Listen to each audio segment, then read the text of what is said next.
O Novo Testamento começa com 4 biografias. É uma biografia. Mateus, Marcos, Lucas e João são biografias. Biografias de quem? Quem é o biografado? Jesus de Nazaré.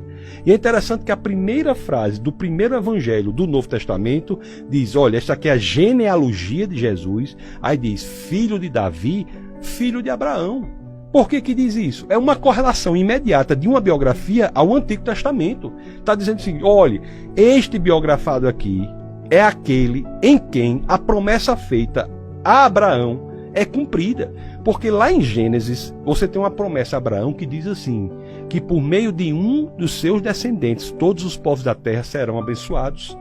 Abraão tem o seu filho Isaac, tem seu neto Jacó. Não é em Isaac que todos os povos da terra são abençoados, não é em Jacó, não são nas 12 tribos. Em quem?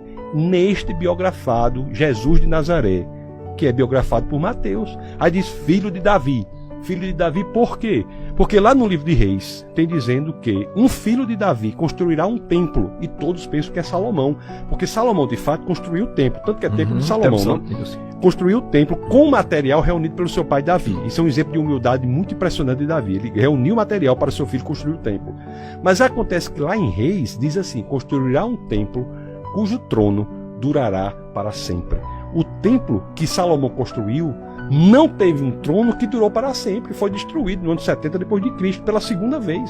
Então o templo que é construído, cujo trono dura para sempre, é o templo construído em Jesus, na sua ressurreição. Jesus é aquele em quem a promessa feita a Davi é cumprida. Por isso que o biógrafo Mateus expõe dessa forma. Então, você está entendendo que começa com 4 biografias, Mateus, Marcos, Lucas e João. Depois da biografia de Jesus, você entra num livro de história.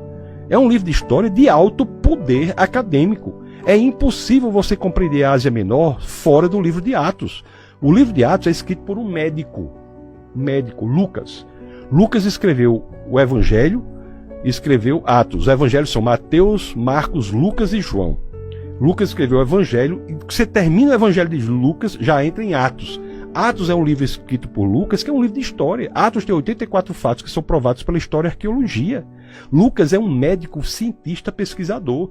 Você vai ler o capítulo 3 do Evangelho de Lucas, no verso 1, logo no início do capítulo 3, ele começa assim, ó. Quando fulano de tal era o governador, fulano de tal era o sacerdote, fulano de tal era isso, fulano de tal era aquilo. É como se eu dissesse aqui, na época em que o presidente era fulano, o governador do estado era não sei quem, o prefeito era não sei quem, o presidente da Câmara dos Vereadores era não sei quem, o bispo era não sei quem. Ele não está se escondendo. Para todas aquelas autoridades estarem exercendo aquelas posições na mesma época, só um ano satisfaz isso, que é o ano 29 depois de Cristo. Não é um texto que se esconde, é um texto que se expõe. O apóstolo Paulo, por exemplo, na primeira carta aos Coríntios, no capítulo 15, no verso 14, diz aquela que eu considero a frase mais corajosa já escrita em qualquer livro religioso, quando diz, se Cristo não ressuscitou, é vã nossa fé, é vã nossa pregação. Você sabe o que é isso? O apóstolo Paulo, que era um intelectual da mais alta estirpe, você sabe disso? O apóstolo Paulo era um filósofo. O apóstolo Paulo era de uma capacidade intelectual invejável. Ele foi treinado aos pés de Gamaliel. E Gamaliel, por sua vez, era neto de Hilel, que foi o fundador da maior escola judaica de todos os tempos. Cara, você sabe demais, era um cara extremamente capacitado. E o apóstolo Paulo diz assim, olha, se um fato público incomum, que é a ressurreição física de um homem, não acontecer, todas as igrejas do mundo, todos os pastores e padres, tudo vão. Olha a coragem dessa pessoa e a convicção que ela tem neste fato histórico que é a ressurreição física pública de um homem.